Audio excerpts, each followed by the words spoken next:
Hey guys, welcome back to another Helix video. So this is my next installment in the series Getting Started with Helix. The last video I talked about the order of effects in your signal chain and the signal flow, all that sort of stuff. And now I want to talk about the DSP, which is the digital signal processing usage for different Helix blocks and how to get the most out of your Helix preset. So with that out of the way, let's jump over to HX Edit and take a look. Okay, so here we are in HX Edit. Pretty basic preset here. If you watched my previous video on setting up effects order and signal chain, this is just actually where I left off from building that preset. So again, talking about DSP, that's the amount of power available to put blocks and different effects and amps, all that stuff on your signal path, and what to do if you run out of power and you can't add anything else. For instance, one of the major consumers of DSP power in the latest firmware updates are the new poly pitch effects. They use lots and lots of computational power. So what we can do, say we have this chain and we wanted to add like a poly capo. If we needed to do digitally tune the guitar, as it was capo on the first or second fret, or go the other way and drop tune it a little bit. But we have this preset we like. We don't have the power to do it. What do? Well, the very simple solution to that is to come over to the output block. It's set to multi right now. We're going to change that to 2A. That means that the signal is going to hit here, and you can see the down arrow. It's going to come down here to path 2A. Now we've chained the two together, because if you're only using the top row, you're only using half of the power available. Now that's fine. If you only need what this signal chain is doing, that's all you need, and there's nothing wrong with that. But if we're going to start adding some more things, we need to free up some space. What I'm going to do now is I'm going to offload some of the effects down to the lower block to free that power up. So I'm just going to click and drag. I forget which firmware added this feature, but I absolutely love it. In the beginning, you had to add right click and copy, cut and copy paste, all that sort of stuff. And this is much lazier way to do it. I like it. Okay, so now we've basically split our preset in half. So now that we've got half of our computing power left on the top from where we were, come over to pitch shift. Now we can do it. Well, as I talked about in the last video, it's usually best to put pitch effects at the beginning of the chain so they get a cleaner signal and have a better chance of getting your pitch shifting right. So that's why I'm dragging that there. So it's easy, super easy. Just split the path up, move things to the second chip, utilize all the power that both chips are offering you, right? The other thing I wanted to mention too while we're here is you may see, I've heard people ask this question, I want to add this or that, and it's grayed out.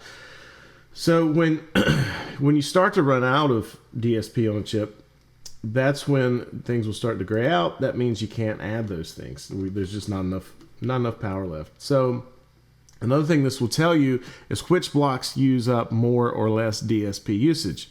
Obviously the Tone Sovereign, the Legendary drive, are going to use more power than the Tube Screamer, because we can add the Tube Screamer. We can't add the other one.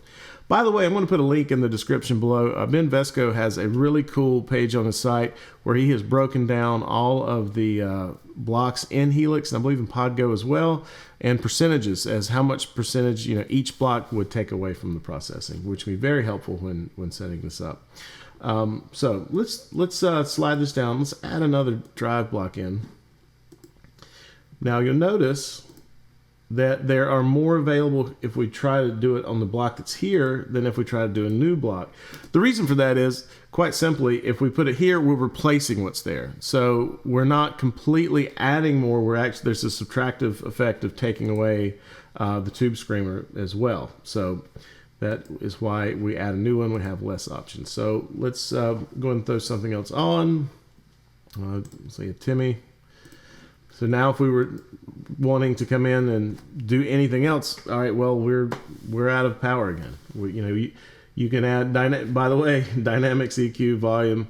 These are very low overhead blocks. I meant to mention that in the beginning, but you get a lot more of those on there. So let's say we like what we have, but we definitely want another drive block. Again, we can drag this down here. So let's get away with it. It does. Now we've got lots more space opened up. lots more processing power opened up. So again, leverage the ability to move things between these two processors. Use them to the maximum to be able to get the most out. Another thing too is to think about is, are you going to run mono or stereo? If you're running mono, if you run one, side out to, if you're playing live, if you're running just into a guitar cabinet or one channel to the front of the house, if you're running all mono out, just my recommendation is run mono effects, because stereo effects use a little bit more power. See, I don't know if we have enough on this chain to kind of run anything we want at this point, but just take my word for it. Stereo blocks use a little more DSP than mono. For one block, probably not going to make that much difference, but if you've got, 3 delays and a reverb and a modulation, if you all of them in stereo versus all of them in mono, it does add up. So that's just a tip there. Now, if you're running stereo, run stereo. That's great as well. And pretty much that's kind of the gist of managing DSP, is just figuring out what you want, start plugging things in, and when Helix is out of power, it'll let you know by graying things out and not giving you the ability to add them. So just another couple of quick tips. I have the amp and cab separated out. I have an amp block and a cab block in this preset. I did that because I like running the dual cab feature, so I can have 2 different cabs, 2 different mics, kind of get a bigger or a more rounded sound, cover more of the spectrum of the sound, so to speak.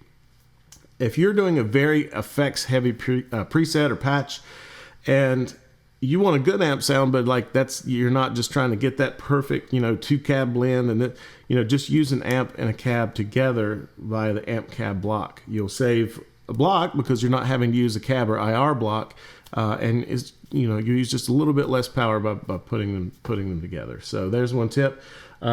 If you want a cheap way to get some distortion or overdrive, let me say that. You can come in here and actually, because again, EQ, volume, pan, dynamics, these are all lower overhead blocks. You can take an EQ, like a 10-band graphic, don't touch the EQ, and just slam the level all the way up. It will push your amp into, if you have a clean amp, it will push it into overdrive. Now, the EQ block is not overdriving, but it's pushing the amp to overdrive. And actually, it's pretty cool because you have quite literally a clean boost. The same can be done by adding a gain block and just hitting it. You're hitting the front of the amp with more, more gain, 12 decibels in this case. And now I will say this: if you do this with a volume or a gain block or an EQ block, run the level all the way up, it is going to affect the overall volume. It's going to get louder. With most drive pedals, you have a level control, so it's a little easier to level out the volume of patches just using drive pedals, and each drive pedal has its own unique character and flavor. So, I'm not saying that a gain block or an EQ pedal can completely replace an overdrive, but in a pinch, if you just need just straight push on the amp, or if you want to kind of make your own drive pedal in a sense. And what I mean by that is, again, the EQ block will not overdrive the guitar signal, but you could, push this up to overdrive the amp, and then you could boost certain frequencies to see how that changes the tone. And, you might stumble across something you really like. But anyway, I really mentioned that to say, you can use certain tricks if you're out of DSP to try to get the same effect in a cheaper way, so to speak. So anyway, that's pretty much how I think about DSP in Helix and the usage and how to manage it. Let me know if that was helpful. Also, let me know if there's questions you still have, if there's something in relation to this topic that you feel like I didn't touch on. Let me know in the comments below, and I'll be glad to help you out the best I can. As always, please like, share, subscribe. I appreciate you guys checking out the videos. I hope this is helpful, and we'll see you in the next one.